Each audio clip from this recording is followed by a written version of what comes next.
đó đã liệu này lại mấy số yên ở đó rồi đi nào cầm background phía bị đá lý ya đó mà đại mà lao nó tụ phía bị đá lý đại mía đó chèn không mà chèn nó đó đã liệu này mấy này bị đá yên tao ném bông này mà xem bị cái hàng thế gì mà ok đã lý bộ nó bị anh mình chỉ có chơi lại mấy đã rồi chuyện ở đó rồi đi nào cầm background phía bị đá lý phía đó bị nó à bảo là cái này thế mấy số yên nào cầm background pa đấy đi lưu bông này số yên nào cầm background mà bảo nó ở đó rồi đi mà pa ra lý u nằm ở đó lý thả lại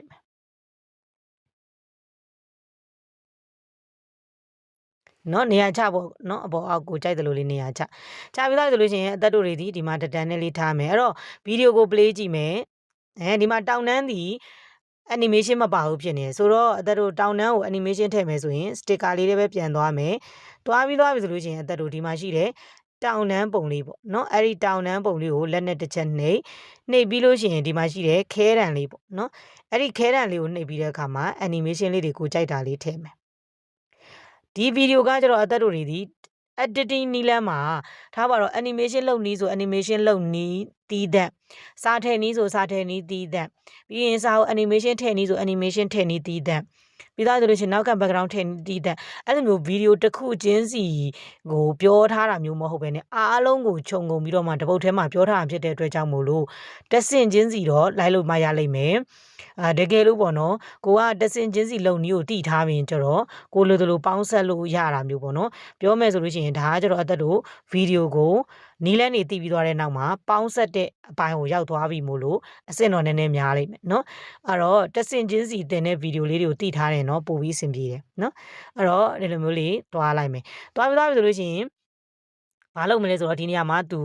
loading လေးပြေးမှာပေါ့နော် loading လေးပြေးမှာဖြစ်တဲ့အတွက်ကြောင့်မလို့အသက်တို့တွေဒီအဲ့ဒီ loading လေးပြေးနေတာလေးကိုကျတော့ဘယ်ကနေသွားထည့်မလဲဆိုလို့ရှိရင်ဒီမှာရှိတယ် sticker ဆိုတာလေးရှိတယ်နော်အဲ့ဒီ sticker လေးတွေသွားမယ်နောက်တစ်ချိန်ထပ်ပြီးတော့ sticker လေးတွေသွားမယ်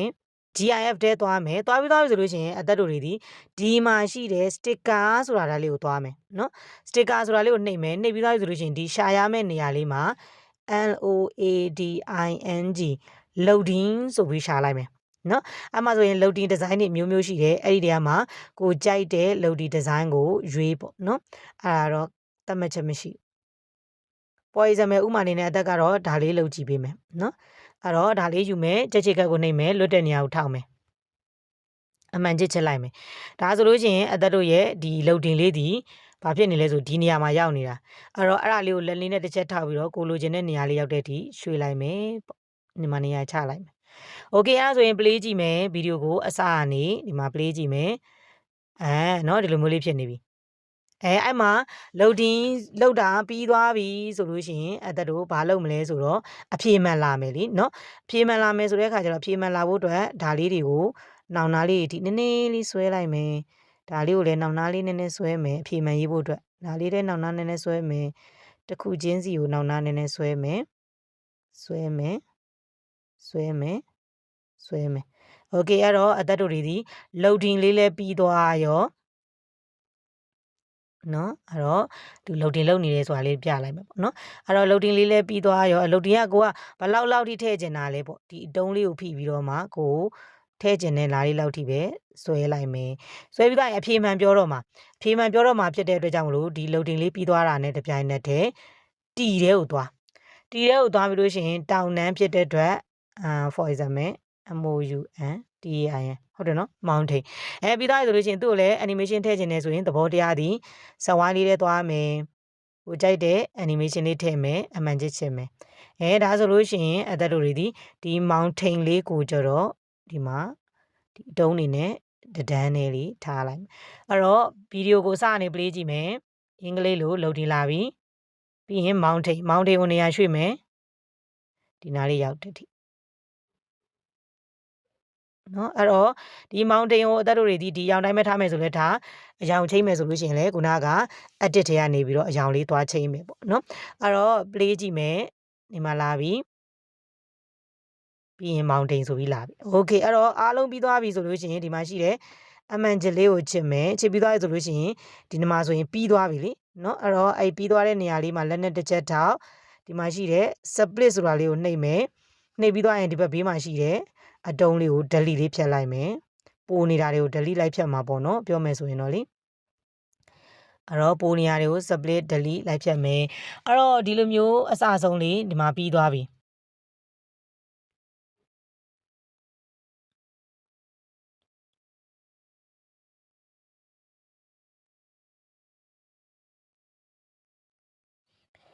အဲ့ဒီတော့အသက်တို့တွေဒီမှာဗီဒီယိုလေးဒီအစအဆုံးဒီလိုပုံစံလေးပြီးသွားပြီပြီးသွားတဲ့နောက်မှာဆိုလို့ရှိရင်เนาะအတန်လေးထည့်မှာပေါ့အတန်ထည့်ခြင်းတယ်ဆိုလို့ရှိရင်ကျတော့ AI နဲ့အတန်ထည့်ခြင်းတယ်ဆိုလဲရတယ်ဒီဗီဒီယိုမှာအသက် AI နဲ့အတန်ထည့်နီးပြောလိုက်လို့ရှိရင်ဗီဒီယိုကတအားရှည်သွားတော့မှာ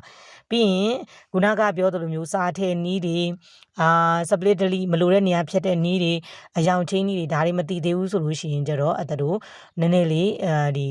မမြင်လွယ်မှာဆိုလို့ပေါ့နော်တီးပြီးသားသူဆိုလို့ရှိရင်တော့ဒါပေါင်းဆက်လုပ်လိုက်လို့ရတယ်အဲ့တော့အသက်တို့တွေဒီဘာလုပ်မလဲဆိုတော့အတန်သွင်းနီးလေးပဲပြောလိုက်မယ်နော်အဲ့တော့အတန်သွင်းနီးဒီမှာရှိတဲ့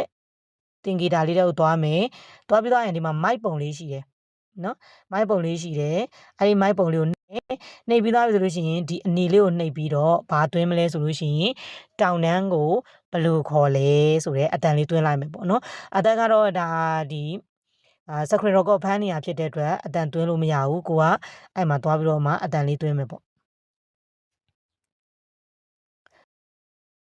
လေဒီလိုမျိုးလေးအတန်သွင်းလိုက်မယ်အဲ့မှာတောင်တန်းကိုဘယ်လိုခေါ်မနော်အဲ့မှာတောင်တန်းကိုဘယ်လိုခေါ်လဲဆိုပြီးတော့အသက်တို့အတန်လေးတောင်တန်းကိုဘယ်လိုခေါ်သွင်းပြီးသွားပြီဆိုလို့ရှိရင်ဒီဘယ်လိုခေါ်လဲဆိုတာရဲ့နောက်မှာဒီမှာလုံတင်လေးပြေးနေတာဖြစ်တဲ့အတွက်ကြောင့်မလို့စဉ်းစားနေတဲ့အတန်လေးပေါ့နော်တောက်အဲ့လိုမျိုးစဉ်းစားနေတဲ့အတန်လေးထည့်ဖို့အတွက်ဆိုရင်ကျတော့အသက်တို့တွေဒီမှာရှိတဲ့ effect ဆိုတဲ့သွားမယ်နော် effect ဆိုတဲ့သွားမယ်ပြီးသွားပြီဆိုလို့ရှိရင်အသက်တို့တွေနော်ဒါမှမဟုတ်လို့ရှိရင်လည်းဒီမှာ bell တဲ့သွားပြီးတော့ခေါင်းလောင်းလေးတီးနေတဲ့ပုံစံလေးနှိပ်လဲရတယ်နော်အဲ့တော့အဲ့ bell တဲ့သွားမယ်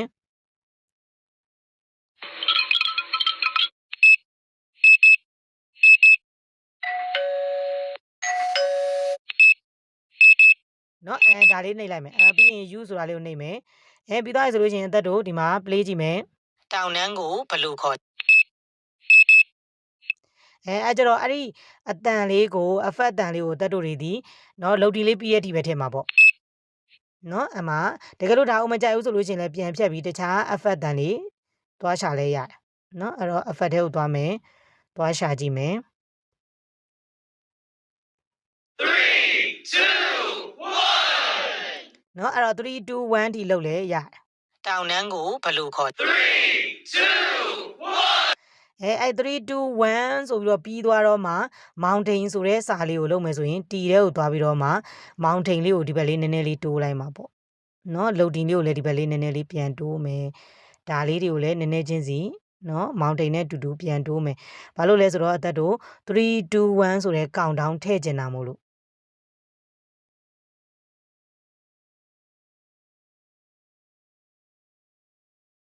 ပြီးရင်ခြေဆုံးကဗီဒီယိုလေးကိုလည်းပုံလေးကိုလည်းနောက်နားလေးထိဆွဲလိုက်မယ်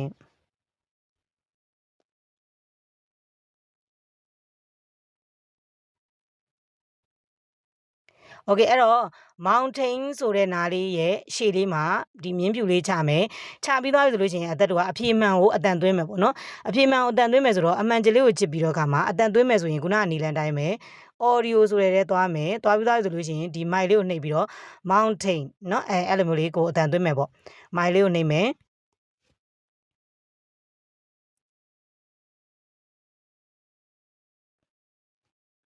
အဲ့မှာဆိုလို့ရှိရင်ဗီဒီယိုကို play ကြည့်မယ်တောင်တန်းကိုဘယ်လိုခေါ်3 2 1 mountainဒီလိုမျိုးလေးပေါ့နော်အဲ့မှာဆိုလို့ရှိရင်ဒီမှာ loading ကဒီမှာတအားကြီးနောက်ဆုံးထိသွားထားနေပေါ့နော်အဲ့တော့ loading လေးဒီအသက်တို့ mountain ဆိုပြီးတော့ပေါ်လာပြီဆိုတာနဲ့ loading ကမပေါ်တော့ဘူးလေနော်အဲ့တော့အသက်တို့တွေဒီပိုနေရာလေးတွေကိုဒီလိုမျိုးလေးပြန်ပြီးလုပ်လိုက်အဲ့တော့အသက်တို့တွေဒီဘာလုပ်မလဲဆိုလို့ရှိရင် play လိုက်ပြီဆိုတာနဲ့ loading ပြီးတာကြီးဆိုတာနဲ့ mountain ဆိုတာလေးပေါ်လာမှာဟုတ်နော်အဲ့တော့ play ကြည့်မယ်တောင်တန်းကိုဘယ်လိုခေါ်3 2 1 mountainโอเคဒီနီလန်းနဲ့အသက်တို့သွားပြီးလုပ်လို့ရမယ်အားလုံးပြီးသွားပြီဆိုရင်ဒီမှာရှိတယ်အမှန်ကျလေးကိုချစ်လိုက်မယ်ဆိုတော့အသက်တို့တွေဒီဗီဒီယိုလေးကိုတဆင့်ချင်းစီကြည့်ပြီးတော့မှတစ်ချက်ချင်းစီလိုက်လုပ်ကြည့်ပါเนาะတောင်တန်းကိုဘယ်လိုခေါ်3 2 1 mountain โอเคเนาะအဲ့တော့အဲ့ဒါလေးပြီးသွားပြီဆိုလို့ရှိရင်ထုတ်မယ်ဆိုလို့ရှိရင်ကျွန်တော်ဒီမှာရှိတဲ့ export ဆိုတာလေးကိုနှိပ်ပြီးတော့မှအသက်တို့တွေဒီနောက်တစ်ချိန်ဒီမှာ export ဆိုတာလေးကိုနှိပ်လိုက်မယ်โอเคဒါဆိုလို့ရှိရင်အသက်တို့ရဲ့ phone gallery တွေကိုရောက်သွားပြီဒီနီးလန်းလေးနဲ့အသက်တို့သင်ကြားရေးဗီဒီယိုတွေကိုလုပ်လို့ရမှာမျိုးပဲဖြစ်ပါတယ်ဆိုတော့လုပ်ကြည့်ကြည့်ပါကျေးဇူးအများကြီးတင်ပါတယ်ရှင်